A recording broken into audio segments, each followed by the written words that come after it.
Assalamu alaikum. Welcome back to the channel. Hope you all are doing good. Dear students, पिछले video में हमने बात की थी आपका जो तरकीब नहवी है, ठीक है। तो उसके 6 मार्क्स थे, तो हमने वो डिस्कस किया था। अगर आपने वो वीडियो अभी तक नहीं देखा तो वो भी देखना। आज की वीडियो में हम बात करेंगे आपका जो उर्दू का पेपर है 2023 का, एंड ये जेड वाली सीरीज़ है।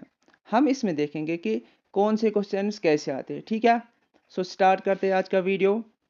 सबसे पहले जो मैंने आपको बताया था पेपर पैटर्न में, आपका जो आपके मैक्सिमम मार्क्स कितने हैं 80, ठीक है। और टाइम कितना है 3 आवर्स। मैंने बोला था आपका जो पहला वाला सेक्शन है उसमें 3 पैसेज आती है, एंड देन आपको उसके आंसर्स देने होते हैं जो भी वहाँ पर क्वेश्चन है। तो यहाँ पर ये जो है हिस्सा अलिफ, क्वेश्चन कैसा आया है, दरअसल इबारत को गौर से पढ़ने के बाद इसके आखिर पर दी गई खाली जगहों को इसी से चुनकर मुनासिब अल्फाज से पुर कीजिए, ठीक है। हमारे पास एक पैसेज है, देन इस पैसेज में जो भी फिल इन द ब्लैंक्स है हमें वो पुर करनी है, ठीक है। तो सबसे पहले ये पढ़ते हैं, इंग्लिस्तान को छोड़कर यूरोप के जिस मुल्क में भी हम जाए ज़बान का मसला पैदा हो जाता है। हमारे लिए नहीं, इस मुल्क के लोगों के लिए, क्योंकि हम तो अपना मंशा अंग्रेज़ी में बखूबी अदा कर लेते हैं। ये लोग समझ नहीं पाते। ये सच है, कभी कभी इंग्लिस्तान वाले भी हमारी अंग्रेज़ी समझने से कासिर रहते हैं, लेकिन ऐसा फ़कत कभी कभी होता है। लंदन में हमने जब कभी कंघा खरीदना चाहा, खरीद लिया, हम्बर्ग में नहीं खरीद सके। अब ये जो है ना, अब इन्होंने क्या दिया, फिल इन द ब्लैंक। सबसे पहले पहला क्या है, अगर यूरोप के किसी भी मुल्क में जाए तो डिश का मसला पैदा हो जाता है। तो इसका आंसर हमने क्या देखा अभी, ज़बान का मसला, ठीक है। इसका है ज़बान। देन दूसरा जो है, हम तो अपना हम तो अपना मंशा अंग्रेजी में डेश कर सकते हैं। इसका आंसर है बखूबी, ठीक है, बखूबी। तीसरा क्या है, इंग्लिस्तान वाले भी कभी कभी हमारी अंग्रेजी समझने से, इसका आंसर है, इसका जो करेक्ट आंसर है वो है कासिर। देन वी हैव, हम्बर्ग में डेश नहीं खरीद सकते, कंघा, ठीक है। देन इंग्लिस्तान में डेश ज़बान बोली जाती है, इंग्लिस्तान में अंग्रेजी ज़बान बोली जाती है, ठीक है, इसका अंग्रेजी है। अब हमारे पास क्वेश्चन नंबर 2 है। क्वेश्चन नंबर 2 क्या है, दर्ज झेल शायरी जुज को गौर से पढ़िए और आखिर पर पूछे गए सवालात के जवाबात में से दुरुस्त जवाब चुन लीजिए, ठीक है। आपके पास एक यहाँ पर पोइम जैसी है, ठीक है। देन आपको इनके जो है ना नाम देने हैं, इनके सवालात के जवाब देने हैं। फॉर एग्जाम्पल यहाँ पर क्या क्वेश्चन है, गुल को क्या देकर तालीम खामोशी दी है। फिर से एक बार अगर हम पढ़ेंगे, गुल को क्या देकर तालीम खामोशी दी है। अगर आप ये पोएम अच्छे से पढ़ोगे तो आपको आंसर क्या मिलेगा, वहां पर आपको इजी से वहां पर मिलेगा आंसर जबान, ठीक है। ये जो है ना, नाक कान आँख और जबान, इसमें जबान आंसर है। देन नज़ारा शफक की खूबी किस में थी। तो इसका जो आंसर है वो हमारे पास क्या क्या ऑप्शन है, एक तो कमाल है, एक कमाल है, बा जवाल, एंड जीम शिकस्त, दाल फतह। तो इसका जो आंसर है, करेक्ट आंसर जो है वो है जवाल, ठीक है। अब हमारे पास यहाँ पर रंगीन किसको कहा गया है, रंगीन किसको कहा गया है, रंगीन शहर को कहा गया है। सो इसी तरीके से आपको इन क्वेश्चंस के जवाब देने हैं। अब हम देखेंगे यहाँ पर और एक क्वेश्चन है, ये शायरी जुज किस नज़म से लिया गया है, ठीक है। तो इसका जो आंसर है, करेक्ट आंसर है वो है जुगनू। देन इस नज़म का शायर कौन है। तो इसका जो करेक्ट आंसर है वो है वो है इकबाल, अल्लामा इकबाल अलैहि रहमा। देन हमारे पास जो क्वेश्चन नंबर 3 है, दी गई इबारत को गौर से पढ़ने के बाद आखिर पर दिए गए सवालात के मुख्तसर जवाब लिखिए। पैसेज फिर से, और हमें इनके आंसर देने हैं फिर जो वहाँ पर क्वेश्चन पूछे जाएंगे। ये बिन बनाता हुआ नन्हा सा परिंदा आपको बहुत सताता है, रात की नींद हराम कर दी है, हिंदू, मुसलमान, ईसाई, यहूदी सब बिल इत्तेफाक इससे नाराज है। हर रोज इसके मुकाबले के लिए मुहिमें तैयार होती है। जंग के नक्शे बना जंग के नक्शे बनाए जाते हैं, मगर मच्छरों के जनरल के सामने किसी की नहीं चलती। शिकस्त पर शिकस्त होती चली जाती है और मच्छरों का लश्कर चला आता है। इतने बड़े डील डोल का इंसान जरा से बूंगे पर काबू नहीं पा सकता। तरह तरह के मसाले है भी बनाता है, इनकी बू से मच्छर भाग जाए। ठीक है, ये पैसेज थी। अब क्वेश्चन क्या है, किसने रात की नींद हराम कर दी। अगर हम ऊपर देखेंगे यहाँ पर इजी से आपको समझ में आएगा। ये बन बनाता हुआ नन्हा सा परिंदा आपको बहुत सताता है, रात की नींद हराम कर दिए। सो बन बनाता हुआ परिंदा इसका आंसर है। ठीक है, then we have question number 2। ये नन्हा सा परिंदा क्या करता है। इजी क्वेश्चन है।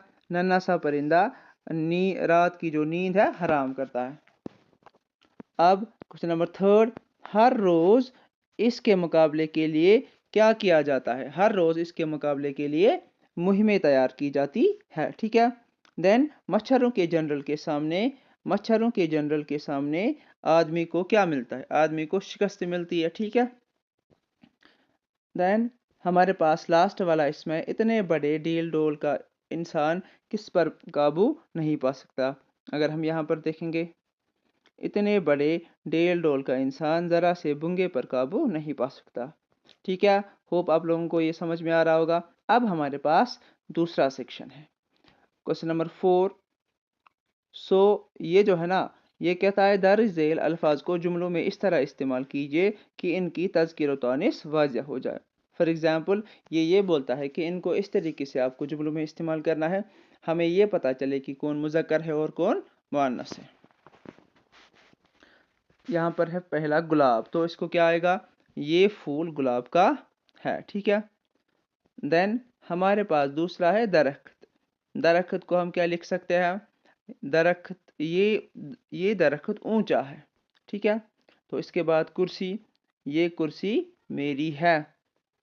इनमें से अगर आप देखोगे, ये पहले दो है मुज़क्कर और ये लास्ट वाला मुअन्नस है। अब यहाँ पर दर्ज झेल अल्फाज को जुमलों में इस तरह इस्तेमाल कीजिए कि इनका वाहिद या जमा होना वाजिया हो। फॉर एग्जाम्पल, कलम और उलमा। हमें ये देखना है कि कलम, हमें ऐसा जुमला बनाना है जिसकी मदद से हमें ये पता चले कि कलम क्या है और उलमा क्या है। फॉर एग्जाम्पल, अगर हम कलम की बात करेंगे तो हम ये लिख सकते हैं ये कलम है। ठीक है, देन उलमा, हमारे मस्जिद में आज बहुत सारे उलमा आने वाले हैं। जो भी आपको अच्छा लगे वैसा आप बना सकते हो। Then we have question number 5। दिए गए हरूफ में से सिर्फ दो की तारीफें कीजिए और मिसालें भी दीजिए। ठीक है, सो हरूफ जार, हरूफ अजाफत, ये जो हरूफ की किस्में, आगे मैं आपके लिए एक वीडियो भी लाऊंगा जिसमें हम ये पढ़ेंगे।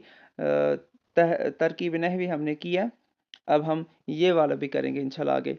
सो हरूफ जार हम किसे कहते हैं। हरूफ जार वो जो इस्म और फ़ाइल को आपस में मिलाए, जैसे पर, तक। ठीक है, देन हमारे पास है हरूफ अजाफत। हरूफ अजाफत क्या होता है, ये हरूफ दो इसमों में नस्बत पैदा करते हैं। ठीक है, फॉर एग्जाम्पल का, के, की।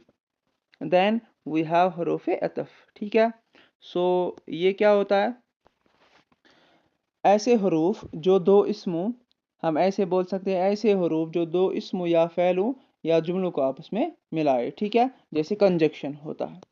Then we have another question, हिदायत के मुताबिक जवाब लिखिए।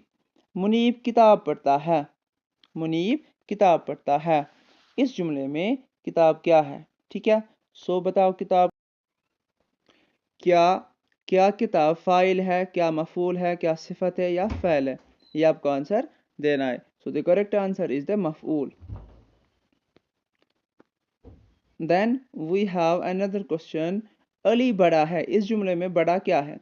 हमें देखना है कि क्या फ़ाइल है, क्या सिफत है, क्या मफ़ूल है या निकरा है। ठीक है, so the correct answer is सिफत। ठीक है, then we have another question. ये इमारत नहीं है, इस जुमले में लफ्ज़ नहीं क्या है? नहीं फ़ाइल है या सिफत है, मफ़ूल है या ज़मीर है, आपको देखना है, तो आंसर सिफत है। अशरफ दौड़ता है, इस जुमले में अशरफ क्या है? So the correct answer here is file. और एक क्वेश्चन है, इस जुमले में लफ्ज़ ज़हीन क्या है? फ़ैल है, सिफत है, मफ़ूल है या फ़ाइल है? तो the correct answer is file, sorry सिफत। देन दरिज झेल मुहावरात में से किसी दरिज झेल मुहावरात में से सिर्फ दो को जुमलों में इस्तेमाल कीजिए। ठीक है, पहले आपको इनके जो ना मीनिंग पता होनी चाहिए। जैसे आफत पर काला, इसकी जो मीनिंग है, इसकी मीनिंग है मुसीबत बर्पा करने वाला। आगे इस पर भी मैं एक वीडियो लाऊंगा, ताकि आपके जो ये ना 6 मार्क्स ये ईजी से आपको आने चाहिए। आग बगोला होना, इसका मतलब है शरारत, चढ़ जाना या गुस्से में आना। देन पाला पढ़ना, पाला पढ़ना, इसका क्या मतलब है? वास्ता पढ़ना। ठीक है, तो इसको आप फिर इजी से जुमलों में इस्तेमाल कर सकते हो। किसी एक जुमले की तरकीब नहवी कीजिए और जुमले का नाम भी लिखिए। देखो तरकीब नहवी पे मैंने एक वीडियो बनाया है, वो जाके आप देखना, आपको ये इजी समझ में आएगा। जैसे बशीर नादान है, बशीर क्या है? बशीर मुब्तदा है, ठीक है, नादान खबर है, एंड हे फ़ैल नाकिस है। मैंने आपको ये अच्छे से समझाया वहाँ पर। हामिद ने रोटी खाई, यहाँ पर ये कौन सा जुमला है? बशीर नादान है, ये जुमला इस्मिया है। ठीक है, इस तरीके से हामिद ने रोटी खाई, हामिद ने रोटी खाई, ये जुमला फेलिया है। क्यों? एंड पर खाई है। ठीक है, और खाई क्या है? फेल का नाम है। ठीक है, देन हामिद फाइल है। समझ में आ रही है आपको बात? Then we have the section जीम। सेक्शन जीम पहला जो क्वेश्चन है, इसके 5 मार्क्स है। दर्ज झेल असनाफ में से किसी एक सनफ पर नोट लिखिए। जैसे दास्तान, ड्रामा, कसीदा, गज़ल। देन दर्ज झेल असबाक में से किसी एक का खुलासा लिखिए। शेर चौथी दरवेश की, एंड हाली इबरत, इनमें से आपको किसी का खुलासा लिखना है। देन वी हैव दर्ज झेल अशार में से सिर्फ 3 अशार की तशरीह कीजिए और शायर का हवाला भी दीजिए। ये जो अशार है आपकी बुक्स है, तो जैसे आप लोगों ने पढ़ा होगा, ये सब आपको इन इन अशार की तशरीह करनी है। अब वी हैव अनदर क्वेश्चन। सिर्फ 2 सवालों के जवाब लिखिए। मलिक सादिक कौन था और शहजादी के साथ इनका क्या रिश्ता था? ये आपका क्वेश्चन है। लोगों को धोखा देने के लिए हजन कौन कौन सी चीज़ें अपने पास रखती थी? ये भी क्वेश्चन है। आपको खाली 2 क्वेश्चन का जवाब देना है। सिर्फ 2 सवालों के जवाब दीजिए। यहाँ पर भी 2 सवालात का जवाब आपको देना है। हर एक क्वेश्चन के 5 मार्क्स हैं। इसके सीधे को शायर ने शहर आशूब क्यों करार दिया गया, क्यों करार दिया है? ठीक है, इसी तरीके से मुफलिसी आदमी को किस किस तरह से सताती है? शायर को हर बात में कलफ क्यों नज़र आती है? अब हमारे पास और एक क्वेश्चन है। सो द क्वेश्चन इज दर झेल अदबा और शारा में किसी एक के हालात ज़िंदगी तहरीर कीजिए। इसके 4 मार्क्स हैं। मीर अमन, डिप्टी नज़ीर अहमद, आतिश, ये वाले आपको इनमें से कोई एक लिखना है। Then we have the last part, that is the हिस्सा दाल। अपने छोटे भाई के नाम खत लिखिए। आपको एक खत लिखनी है जिसमें इसे पढ़ने के साथ साथ खेलकूद में भी हिस्सा लेने की नसीहत की गई हो। तो आपको एक खत लिखनी है, पढ़ने के साथ साथ उसे ये भी मशवरा देना है कि आप खेलकूद में भी हिस्सा लिया करें। देन इसका जो और पार्ट है, अपने स्कूल के सरबरा के नाम डिस्चार्ज सर्टिफिकेट अजला करने के लिए दरखास्त लिखिए। ईजी है। Then we have the last question here. दिए गए अनवानात में से किसी एक पर 200 अल्फाज पर मुश्तमिल मजमून लिखिए। ये जो आपको क्या लिखना है, मजमून लिखना है किस किस पर? खेलों की अहमियत, बहुत बार आप लोगों ने याद किया होगा। कोविड-19 की तबाहकारियाँ, वक्त की पाबंदी। ठीक है, so this was your paper, Urdu paper, and I hope कि आप लोगों को समझ में आया होगा। अगर वीडियो अच्छा लगा हो तो वीडियो को शेयर करना एंड चैनल को सब्सक्राइब करना। Thank you very much.